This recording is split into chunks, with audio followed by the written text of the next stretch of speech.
চোখ বন্ধ করে এপাশ ওপাশ করছে রোদ। চোখে ঘুমি ধরা দিচ্ছে না, বারবার আদ্রের কথা মনে পড়ছে। আচ্ছা, লোকটা কি করছে এখন? নিশ্চয়ই ঘুমাচ্ছে, রাত তো কম হয়নি। প্রায় 1টার কাছাকাছি বাজে। রোদ শোয়া থেকে উঠে বসল। তার মন মরিয়া হয়ে উঠেছে লোকটাকে একটা নজর দেখার জন্য। এমন কেন হচ্ছে তার? নিজের মনকে নিজেই প্রশ্ন করল, সহসাই ওর এলো। তুই কঠিন ভাবে ওই সুদর্শন লোকটার প্রেমে পড়েছিস? এমন ওরে রোদ চোখ বড় করে বুকে হাত দিয়ে অনবরত শ্বাস নিতে শুরু করল।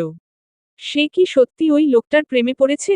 মনের ভিতর একঝাঁক পাখি ডানা মেলে উঠতে শুরু করল। রোদ লাফিয়ে বিছানা ছেড়ে নেমে গায়ে ওড়না জড়িয়ে ছুটল রৌদ্রের রুমের দিকে। রৌদ্রের রুমের সামনে দাঁড়িয়ে দোয়া দরুদ পাঠ করছে রোদ। দরজা চাপানোই আছে, তবুও ভিতরে যাওয়ার সাহস পাচ্ছে না সে। যদি ধরা খেয়ে যায় কি জবাব দিবে সে?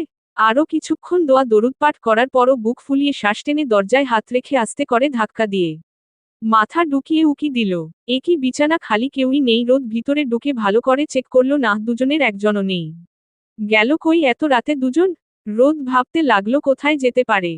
ছাদের রেলিং ঘেঁষে দাঁড়িয়ে আকাশের প্রাণে তাকিয়ে আছে আদ্র, হয়তো কিছু ভাবছে। আকাশে শত শত তারা ঝলমল করছে। আর এত তারার ভিড়ে নিজের সৌন্দর্য আর আলো ছড়াচ্ছে গোলাকার চাঁদটা। আদ্র নিজ ভাবনায় এতটাই ঢুকেছিল যে তার পিছনে কখন যে রৌদ্র এসে দাঁড়িয়েছে টেরও পায়নি। হঠাৎ কাঁধে কারো হাতের স্পর্শ পেতেই চমকে উঠে পিছনে ফিরে আদ্র। রৌদ্র দাঁড়িয়ে তার দিকে চেয়ে আছে। এত রাতে এখানে কি? ঘুমাসনি? আদ্রের কথা রৌদ্র হালকা হেসে বলল। ঘুম আসছে না। তুই এখানে কি করছিস? এমনি দাঁড়িয়ে আছি। তুই যা, ঘুমা। ঘুম আসছে না বললে তো হবে না। না ঘুমালে শরীর খারাপ হবে। তোর শরীর খারাপ হবে না? আদ্রের কথায় তৎক্ষণাৎ পাল্টা প্রশ্ন করল। রৌদ্রের কথায় আদ্র ও না দিয়ে আবারও আকাশের প্রাণে তাকালো। তার আর এসব ভালো লাগছে না। বোকা মেয়েটাকে কবে সে তার মনের কথা বুঝাতে পারবে? আদৌ কি মেয়েটা বুঝবে? তাকে কি ভালোবাসবে, নাকি তার ভালোবাসা একতরফা হয়ে যাবে? দুনিয়াতে এত মেয়ে থাকতে তুই কেন সেদিন ওই পিচ্ছির প্রেমে পড়লি? হঠাৎ রৌদ্রের এমন প্রশ্নে আদ্র ভাবনার সুতো ছিঁড়ে বের হয়ে আসে। আকাশ থেকে দৃষ্টি সরিয়ে রৌদ্রের প্রাণে তাকালো। রৌদ্র অধীর আগ্রহে ওরের অপেক্ষা করছে।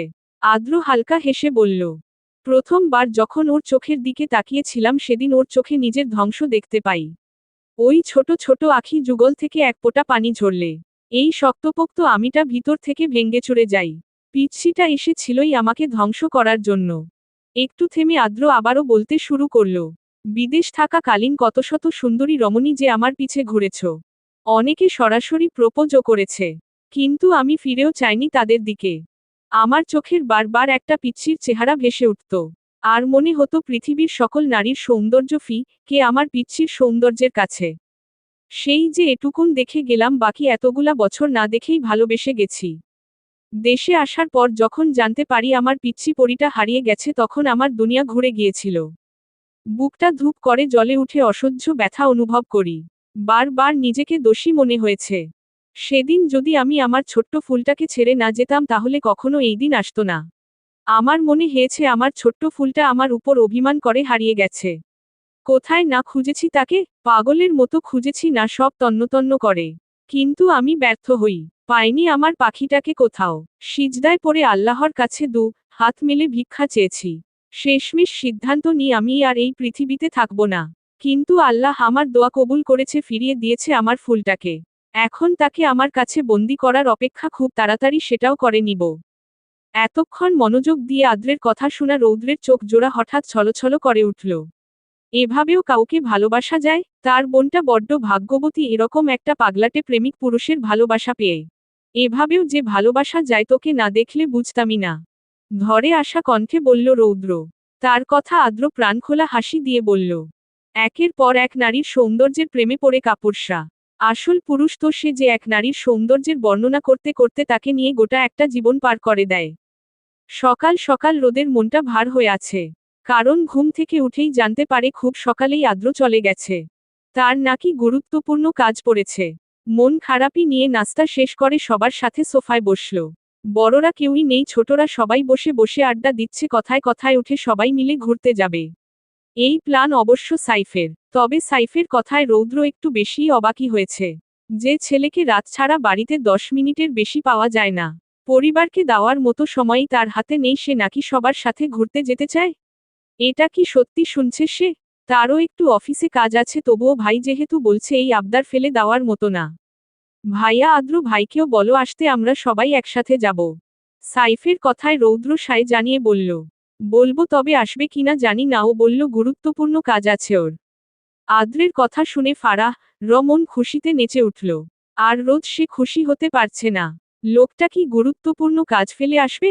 সবাই চায় আদ্র তাদের সাথে যাক, কিন্তু এত কিছুর মধ্যেও নারাজ ফাহিদ, সে চায় না আদ্র যাক। সে আপত্তি জানিয়ে বলল, থাকুক না বলাই ভালো, গুরুত্বপূর্ণ কাজ ফেলে মনে হয় না আসবে। তার চেয়ে আমরাই যাই। ফাহিদের কথাটা কারোই পছন্দ হয়নি, বিশেষ করে রৌদ্রের। সে গম্ভীর কণ্ঠে ওর দিল, আদ্রকে নিশ্চয়ই আমার থেকে তুমি বেশি চিনবে না। আমি যদি এখন কল দিয়ে বলি তাহলে এরকম হাজারটা গুরুত্বপূর্ণ কাজ ফেলে ছুটে আসবে ও। ফাহিদ একটু অপমানবোধ করল, তবে কিছুই বলল না। রৌদ্র সবার সামনেই ডায়াল করল আদ্রের নাম্বারে। রিং হওয়ার কিছুক্ষণ পরই রিসিভ হলো। রৌদ্র লাউড স্পিকারে দেয়, হ্যাঁ বল, কোথায় তুই? অফিসের কাজে আছি একটু। কেন, কিছু বলবি? আদ্রের কথা রৌদ্র সবার দিকে এক পলক চেয়ে বলল, কাজটা কি বেশি গুরুত্বপূর্ণ? পরে করা যায় না? কাজটা অনেক ইম্পর্ট্যান্ট, কিন্তু পরে করার কথা বলছিস কেন? না মানে আমরা সবাই ঘুরতে যাচ্ছি, সবাই চায় তুইও আমাদের সাথে ঘুরতে যেতি। রোদ আগ্রহ চোখে কান খাড়া করে আদ্রের ওরের অপেক্ষা করছে। কিছুক্ষণ পরই আদ্রের ওর আসে। কখন আসতে হবে বল, এখনই চলে আয়। ওকে আসছি বলে কল কেটে দেয় আদ্র। রৌদ্র কানা চোখ ফাহিদের চুপসে যাওয়া মুখ দেখে নিয়ে সবার উদ্দেশ্য বলল, সময় 30 মিনিট, সবাই রেডি হয়ে তাড়াতাড়ি এসো। রোদ ফুরফুরে মন নিয়ে সবার আগে উঠে গেল। আজকে একটু সাজা যাক। আস্তে আস্তে সবাই যে যার মতো চলে গেল। সবাই রেডি হয়ে বাড়ির সামনে দাঁড়িয়ে আদ্রের জন্য অপেক্ষা করছে। 2 মিনিট পরই একটা কালো রঙা বাইক খান বাড়ির গেটে দিয়ে ঢুকল। বাইকের আওয়াজে সবাই সে দিকে তাকালো। বাইকটা এসে সবার সামনে থামল। বাইকে বসা কালো খয়েরি রঙের শার্ট, সাথে সাদা প্যান্ট পরা, ফর্সা, হাতে কালো ফিতার ব্যান্ডের ঘড়ি পরা আদ্র। হেলমেট খুলে হাত দিয়ে চুলগুলো সেট করতে করতে সবার দিকে তাকালো। চোখ আটকায় তার দিকে হা করে তাকিয়ে থাকা দুই রমণীর উপর। ফারাহ রোদ দুজনেই আদ্রকে গিলে খাচ্ছে। আদ্র ফারাহ র দিকে এক পলক চেয়ে চোখ সরিয়ে রোদের দিকে তাকালো। মেহেরুন রঙের গাউন পরেছে, সাথে মেসিং হিজাব। সিম্পল সাজে নিজেকে সাজিয়েছে বরাবরের মতো, এবার পরীর চেয়ে কম লাগছে না। আদ্র রৌদ্রের দিকে চেয়ে বলল, তোরা গাড়িতে যা, আমি বাইকে যাব। আচ্ছা। তারপর সবাইকে বলল গাড়িতে বসতে। আদ্র চোখে রোদ চশমা লাগিয়ে বাইক ঘুরিয়ে নিতেই রোদের কথা কানে আসে, আমাকে আপনার সাথে নিবেন? গাড়িতে যেতে ইচ্ছে করছে না। বোনের কথায় রৌদ্র অবাক হয়ে তাকিয়ে থাকে। সবাই গাড়ি উঠে গেছে ততক্ষণে। আদ্রের মুখবার স্বাভাবিক। রোদ আদ্রের ওরের অপেক্ষায় তাকিয়ে আছে। এসো। আদ্রের বলতে দেরি হলেও রোদের উঠে বসতে দেরি হয়নি। রৌদ্র অদ্ভুত চোখে ওদের দিকে চেয়ে আছে। আদ্র অগোচরে রৌদ্রকে চোখ মারল। রৌদ্র মুখ ভেঙচি কেটে লোকেশন বলে দিল। তারপর গাড়িতে গিয়ে বসল। ধরে বসো, পড়ে যাবে। আদ্রের কথা রোদ আরেকটু চেপে বসে আদ্রের কাঁধে হাত রাখল। আদ্র লুকিং গ্লাসে রোদের মুখটা দেখে মুচকি হাসে বাইক স্টার্ট দিল। সবাই যে যার মতো করে ঘুরছে, মেয়েরা তো পিক তোলায় ব্যস্ত। রৌদ্র আর আদ্র এক পাশে দাঁড়িয়ে কথা বলছে। সাইফ রোদদের পিক তুলে দিচ্ছে। ফাহিদ ফোনে কথা বলায় ব্যস্ত। ছবি তোলার মাঝখানে রোদ খেয়াল করল আশেপাশের অনেক মেয়েরাই আদ্র রৌদ্র দুজকেই গিলে খাচ্ছে। এরকম মধ্যে তার কানে আসলো দুটা মেয়ের ফিসফিসানি। খয়েরি রঙের শার্ট পরাটা আমার, আর নীল রঙের টাতর। মেয়েগুলার কথা কানে যেতেই রোদ আর পিক তুলবে না বলে নিজে নিজে একা একা হাঁটতে লাগলো। আদ্রের খেয়াল হতে রৌদ্রকে বলে রোদের পিছন পিছন ছুটল। হাঁটতে হাঁটতে পা ব্যথা করছে, হাইফিল পরে হাঁটতে অনেক কষ্ট হচ্ছে। রোদ একটা বেঞ্চে বসে পড়ে বাম পাশে তাকালো। একটা ছেলে আর মেয়ে হাত ধরাধরি করে হাঁটতে আর হেসে কথা বলছে। মেয়েটা কথা বলার মাঝখানে ছেলেটার কাঁধে মাথা রাখছে। হয়তো কাপল ওরা। রোদের কাছে দৃশ্যটা বেশ ভালোই লাগলো। হঠাৎ পায়ে কারো হাতের স্পর্শ পেতে চমকে উঠে তাকালো। আদ্র হাঁটু গেড়ে বসে ওর জুতা খুলছে। আরে কি করছেন, পায়ে হাত দিয়েছেন কেন? বলেই পা ছাড়িয়ে নিতে চাইল রোদ। আদ্র দিল এক ধমক। চুপচাপ বসে থাকো, না হলে একটা থাপ্পড় দিয়ে সব দাঁত ফেলে দিব।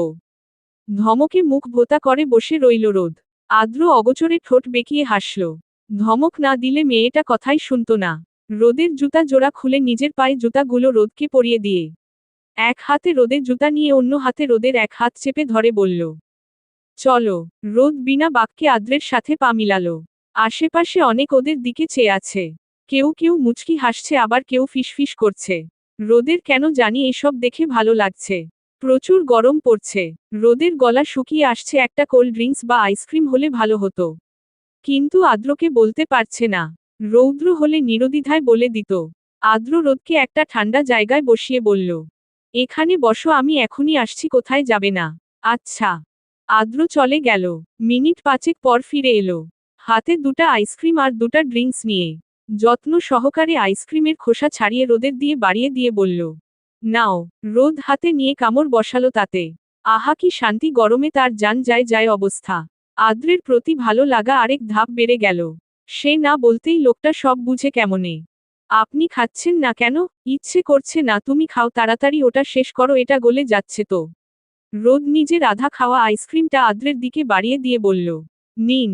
আদ্র একবার আইসক্রিমের দিকে তাকালো, তারপর রোদের দিকে। রোদের ঠোঁটের কোণে লেগে থাকা আইসক্রিম যত্ন সহকারে মুছে দিয়ে আইসক্রিমে কামড় বসালো। ঠোঁটের কোণে আদ্রের হাতের স্পর্শ পেতেই রোদ কেঁপে উঠল। তা দেখে আদ্র হাসল। ঈদে আগে আর কোনো পার্ট আসবে না। কেমন হয়েছে জানিও আর রেসপন্স করো। চলবে।